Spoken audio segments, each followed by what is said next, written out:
आपने एक दफ़ा एक बाग वाले के पास बाग की हिफाजत करने की नौकरी करना शुरू कर दिया।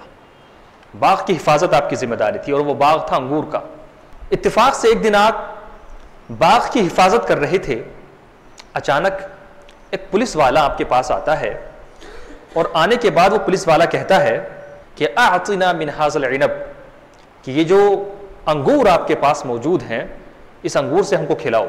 और उसकी नीयत सही नहीं थी, वो ये चाहता था कि मुफ्त में मुझको अंगूर खिला दिए जाएं।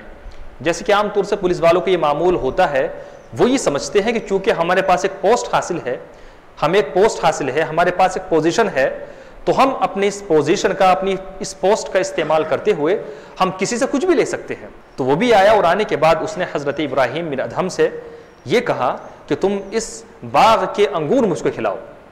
अब चूंकि हज़रत इब्राहीम बिन अदहम उस बाग के रखवाले थे, उसकी हिफाजत की जिम्मेदारी आपकी थी, आप उसके मालिक नहीं थे। आपने कहा अमरनी बिही साहिबहू, कि मेरा काम सिर्फ बाग की हिफाजत करना है और बाग से किसी को कुछ देना ये मेरा काम नहीं है।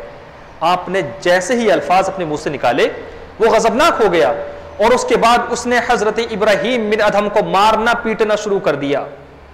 हजरत इब्राहीम को मार रहा था, पीट रहा था, इतने में हजरत इब्राहीम बिन अदहम ने अपना सर उसके आगे कर दिया रअसहु, और कहा कि इद्रिब रअसन तालमा असल्लाह तआला, कि ए पुलिस वाले, अगर तुझे पीटना ही है तो मेरे इस सर को पीट, मेरे इस सर को पीट, इसलिए कि इस सर ने न जाने कितने गुनाह अल्लाह रब्बुल इज्जत के करवाए हैं। जब उस शख्स ने हजरत इब्राहीम बिन अदहम का ये सवाब सुना, फउजिज़ा, बेबस हो गया, लाजवाब हो गया और अपने रास्ते चला गया। इस वाक़ये से दो बातें मालूम होती हैं। सबसे पहली बात तो ये मालूम होती है कि अगर किसी शख्स को किसी चीज़ का निगहबान बनाया जाए, किसी चीज़ का मुहाफिज बनाया जाए, तो उसको हरगिज़ हरगिज़ ये हक हासिल नहीं है कि वो उस सामान के अंदर, उस चीज़ के अंदर खुर्द बुर्द करना शुरू कर दे। उसको ये हक हासिल नहीं है कि उस सामान के अंदर, उस चीज़ के अंदर नाजायज़ तसर्रुफ करना शुरू कर दे।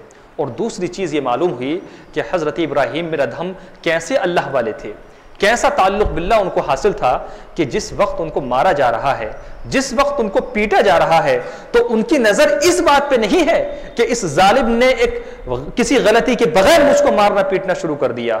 उनकी नज़र अगर थी तो इस बात पर थी कि अच्छा मेरी पिटाई हो रही है तो बड़ा अच्छा मौका है, क्यों ना इस मौके का फ़ायदा उठाते हुए अपने नफ्स को पिटवाया जाए। चुनांचे उन्होंने अपना वो सर उस शख्स के आगे कर दिया जिस शख्स के बारे में उनका ख्याल था कि मेरे शख्स ने अल्लाह की बहुत ज़्यादा नफरमानी की है, बहुत ज़्यादा बुरे बुरे ख्यालात इसके अंदर आए हुए हैं।